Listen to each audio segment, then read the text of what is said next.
a darn good tennis player who turns even that hobby into charity. I am honestly proud to present the Hirschholt Humanitarian Award to Charlton Heston.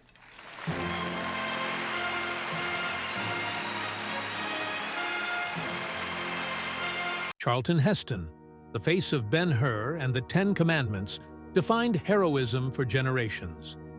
He parted the Red Sea, won an Oscar, and became the voice of a powerful political movement. But even heroes have regrets.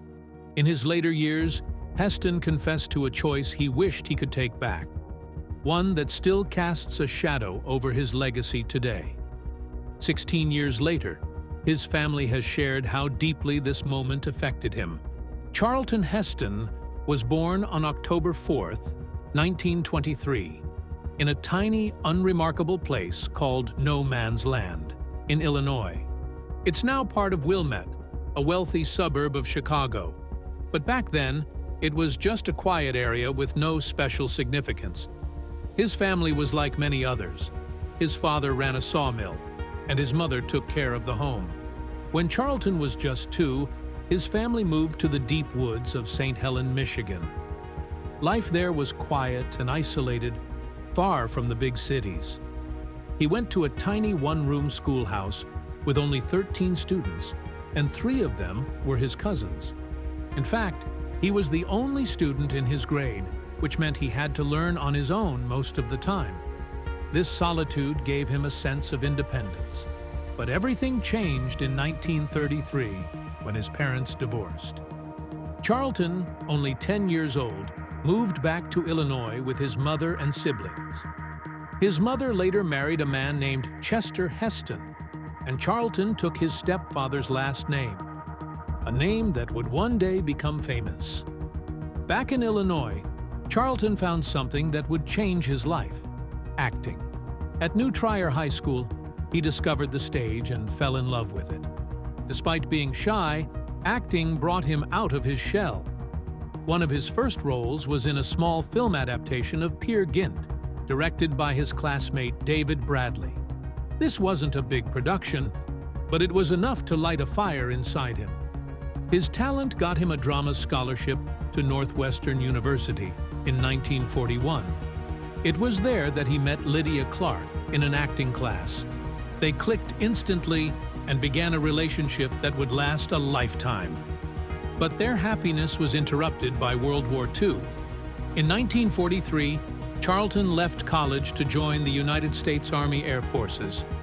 He was sent to the Aleutian Islands, a cold, lonely place with some of the worst weather imaginable. He worked as a radio operator and gunner on a B-25 bomber. The fog and rain there were so thick, pilots called it Aleutian soup. Flying was dangerous, with strong winds and freezing temperatures making every mission risky. Still, Heston flew many missions and earned the rank of staff sergeant. One flight almost cost him his life. Late in 1944, the plane he was on had an engine failure and had to crash land on a tiny island. For 3 days, Heston and the crew survived on scraps of food and melted snow before they were rescued. He later said that experience stayed with him forever and even helped him in his acting roles when he had to play characters fighting for survival. Right before leaving for the Aleutians, Heston married Lydia Marie Clark. It was March 17, 1944, and the wedding happened quickly, planned in just 2 hours. They got married in a small church in Greensboro, North Carolina, with 2 strangers as witnesses. Heston saved up $12 to buy her a wedding ring, and he always remembered how stunning she looked in her violet dress and hat. Their love stood the test of time. They stayed married for 64 years, until his death in 2008. After the war, Heston and Lydia moved to New York City to chase their dreams of working in theater. Life was tough at first. They lived in a tiny, run-down apartment in Hell's Kitchen, struggling to make ends meet. Both of them worked as models for art classes to earn money. Heston even walked miles to auditions because he couldn't afford the subway. Once, when they were completely out of money, he donated blood to buy food. These hard times taught him resilience and made him even more determined to succeed. Heston's first break came in 1948. He landed a small role in a Broadway production of Antony and Cleopatra. This opened the door to television work, and he made his TV debut in 1949 on a show called Suspense. Later that year, he played Rochester in a TV adaptation of Jane Eyre, and people started noticing his talent. But his strong voice almost cost him jobs. One producer told him he had a face for radio and a voice for silent films. Heston worked hard to improve, taking lessons to soften his powerful voice for television. In 1950, he got his first film role in Dark City. The movie wasn't a huge hit, but it gave people a glimpse of Heston's powerful presence on screen. After the film, something extraordinary happened that would change his life forever. In 1951, while walking across the Paramount Studios lot, Heston caught the attention of director Cecil B. DeMille. DeMille, famous for making grand, epic movies, couldn't ignore Heston's tall figure and strong, striking face. He reportedly said, "That's my Moses." The director believed Heston looked like Michelangelo's famous statue of Moses, right down to their similar broken noses. This moment wasn't just luck. It led to DeMille casting Heston in The Greatest Show on Earth. This movie would make Heston a star and prepare him for his future iconic role as Moses in The Ten Commandments. The Greatest Show on Earth came out in 1952 and was a huge deal. Heston played Brad Braden, a circus manager, in a movie that was larger than life. The production was massive, involving over 1,000 people, hundreds of animals, and even a train full of equipment. Audiences loved it. The film earned more money than any other movie that year, and even won an Oscar for Best Picture. While some critics weren't impressed, it didn't matter. The film was a hit, and it made Heston one of Hollywood's most promising new stars. After this success, Heston's career took off like a rocket. One of his most famous roles was Moses in The Ten Commandments in 1956. It's funny to think this almost didn't happen. The director, Cecil B. DeMille, first thought about casting Burt Lancaster. But when he saw Heston's strong features, which looked a lot like Michelangelo's statue of Moses, he changed his mind. That decision turned out to be perfect because Heston brought Moses to life in a way no one else could. Heston worked hard to prepare. He grew out his beard and hair for months, lost 30 pounds to look thinner, and even learned some ancient Egyptian writing to feel more like Moses. One of the most amazing scenes in the movie, when Moses parts the Red Sea, took 7 months to film and used tons of water. Heston did many of his own stunts too, like climbing down Mount Sinai with the stone tablets, even though it was dangerous. Something special also happened during filming. Heston's wife gave birth to their son, Fraser. The baby ended up playing baby Moses in the movie's opening scene. This made the film extra special for Heston and his family. Heston's next big moment came in 1959 with Ben-Hur. He played Judah Ben-Hur, a role that made him one of the biggest stars in Hollywood and earned him an Oscar for Best Actor.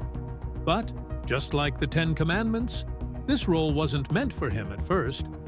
Big names like Paul Newman, Marlon Brando, and even Rock Hudson were considered before Heston got the chance.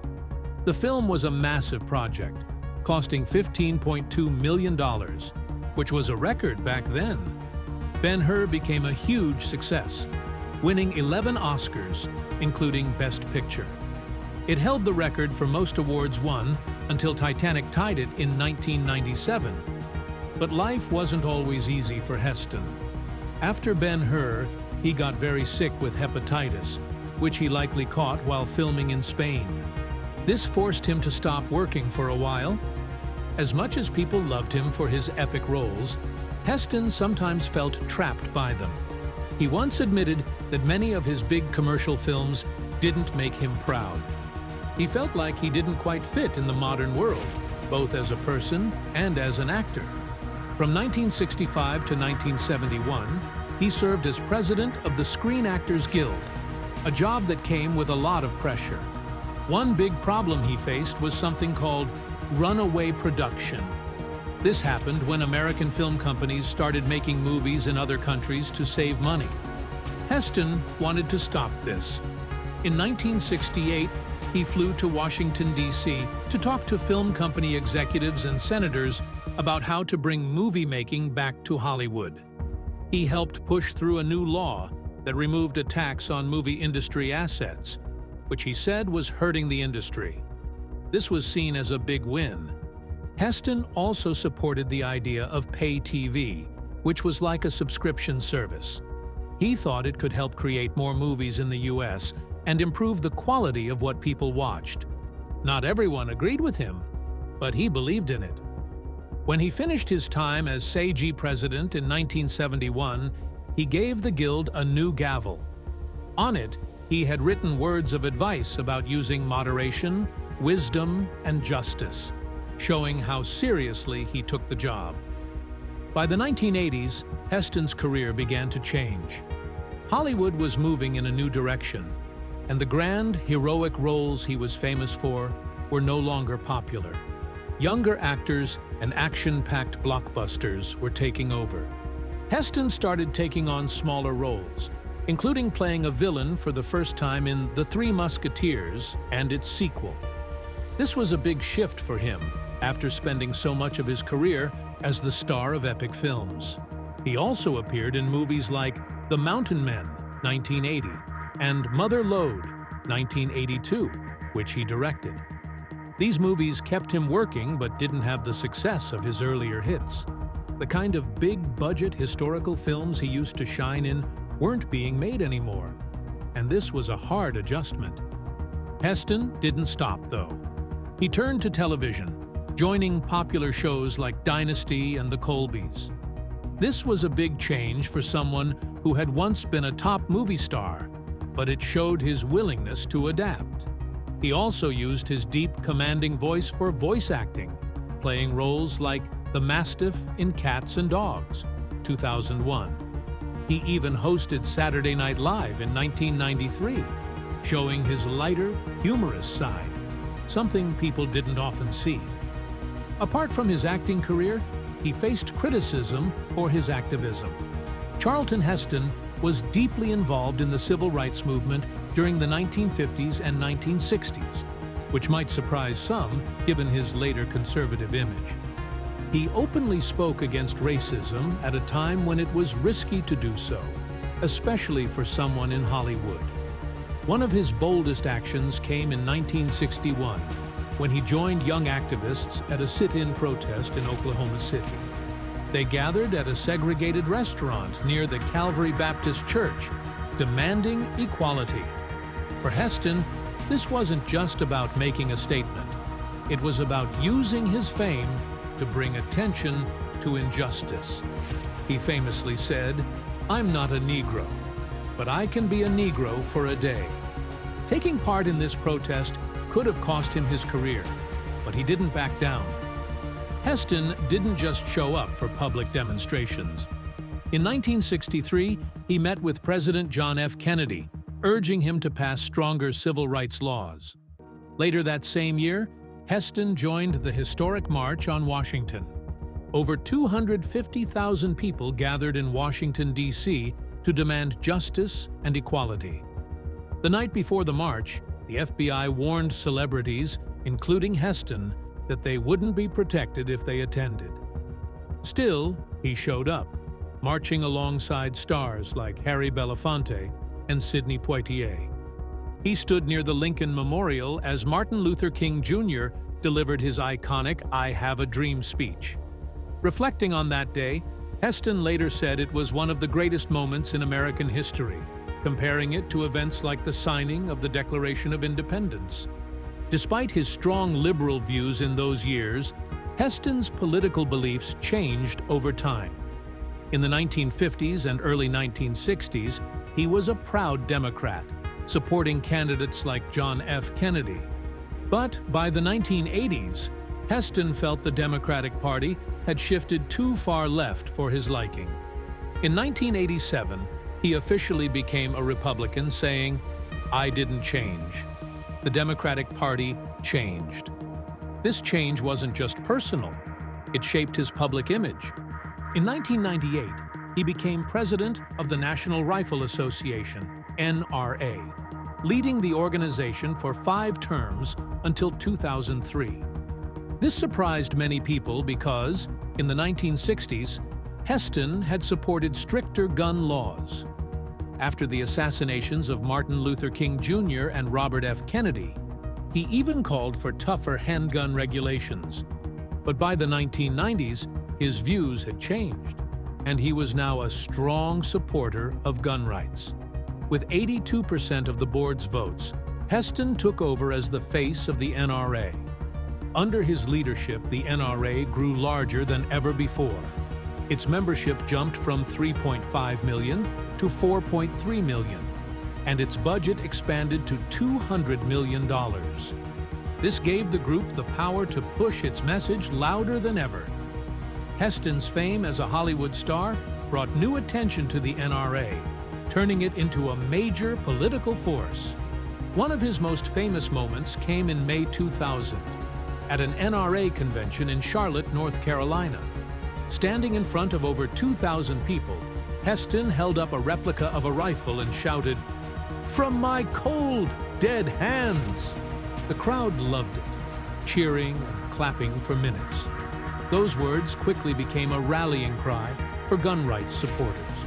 They were printed on T-shirts, bumper stickers, and spread across the country. But not everyone agreed with Heston's leadership.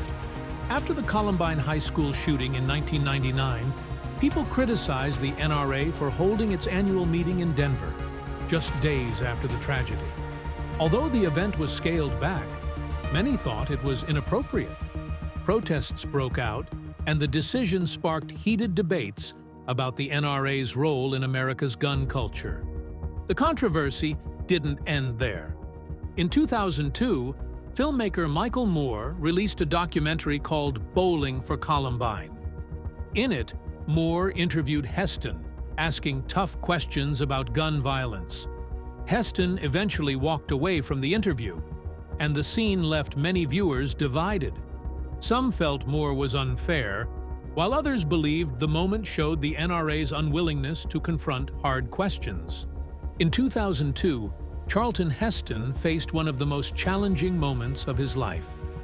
On August 9th, at the age of 78, he revealed in a pre-recorded video message that he had been diagnosed with symptoms consistent with Alzheimer's disease. Speaking directly to his fans and friends, Heston's voice still carried the power that had made him an icon. "I'm neither giving up nor giving in," he said, determined and brave. It was a deeply moving announcement, not just for Hollywood, but also for the political world, where Heston had become a prominent figure as president of the National Rifle Association, NRA. His diagnosis also struck a personal chord, as his friend Ronald Reagan had been battling Alzheimer's since 1994. Heston's message wasn't without humor. In his characteristic style, he joked, "If I tell you a funny story for the second time, please laugh anyway." This blend of courage and levity reflected the strength that had defined him throughout his life and career.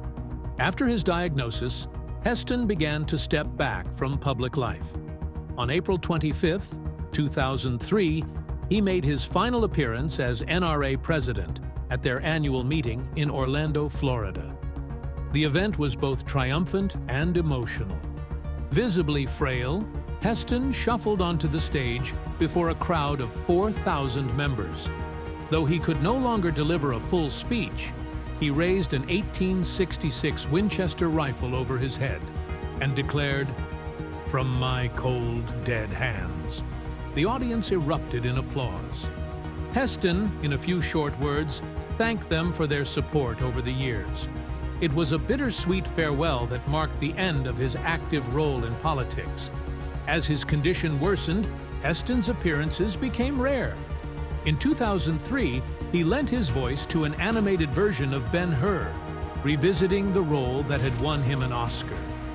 That same year, he received the Presidential Medal of Freedom from President George W. Bush, a fitting tribute to his contributions to the arts and public service.